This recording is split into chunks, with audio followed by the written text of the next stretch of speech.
Қайырлы күн. Мемлекет жеке тұлғалардың жеке шоттарына түсетін қаражатты тексере ме? Тексеретін болса, қашан тексереді? Кімді тексереді? Қандай жағдайда тексереді? Бүгінгі видеода мен сіздерге осы сұрақ төңірегіндегі барлық ақпараттарды ашып айтпақшымын. Олай болса, видеоны соңына шейін көріңіз, лайк басып, және достарыңызбен бөлісуді ұмытпаңыз.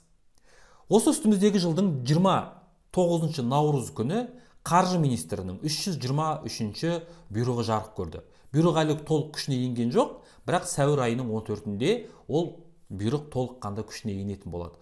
Сол бұйрыққа сәйкес жеке тұлғаларды қандай жағдайда біз кәсіпкер ретінде танимыз деген сұрақ қамтылған.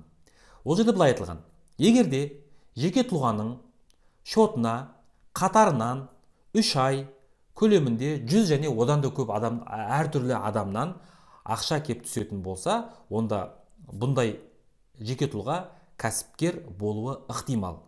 Яғни бұндай жеке тұлға туралы ақпаратты банктер, мемлекеттік кірістер органдарына беру керек.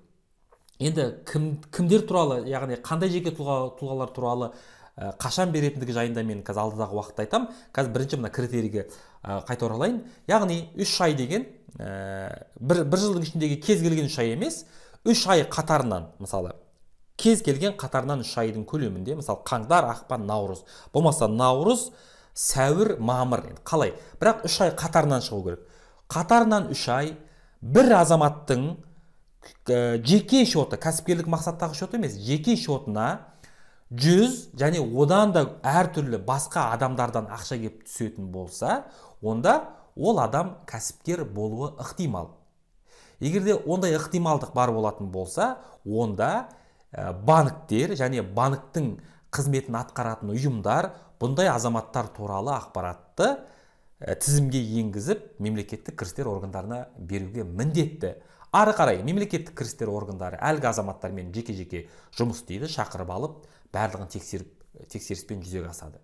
Енді барлық азаматтар мына 22 жылдан бастап түгел тексеріліп кетеді деген сөз емес. Енді бұл жерде өзінің сатылары бар, этаптары бар. Қай кезде кімдерді тексеріп бастайды?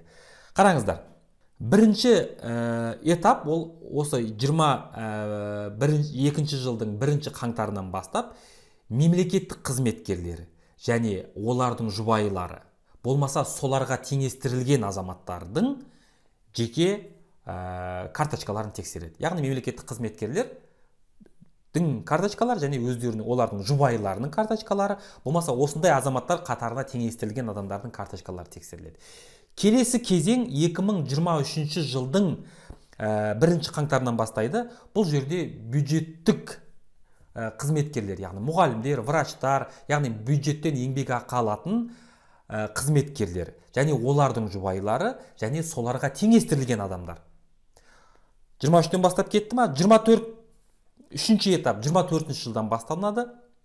Бұл жерде енді көптеген кәсіпкерлер кетеді. Яғни заңды тұлғалардың құрылтайшылары, басқарушылары, директорлары, жеке кәсіпкерлер және осы сияқты азаматтардың жұбайларының карточкалары тексеріледі. Осы жерде көптеген қазақстандықтардың жүрегінде күп болып жүрген әңгіме осы 24 жылдан бастап жүзеге асады екен. Яғни сіз жеке кәсіпкер болатын болсаңыз, болмаса жауапкершілік шектеулі серіктестіктің директоры болатын болсаңыз, онда сіздің жеке карточкаңыз, жеке карточка деген сіздер дұрыстап анықтап алыңыздар, кәсіптік мақсатта ашылған шот болады және жеке азаматтың өзінің жеке шоты болады. Мысалы, Каспийдің төңірегінде айтатын болатын болсам, Каспий Голд ол жеке азаматтың жеке өзінің шоты, ал Каспий Пэй бұл кәсіптік мақсаттағы ашылған шот. Міне, 24 жылдан бастап жеке азаматтардың, жеке кәсіпкерлер, олардың директорлары, құрылтайшылары,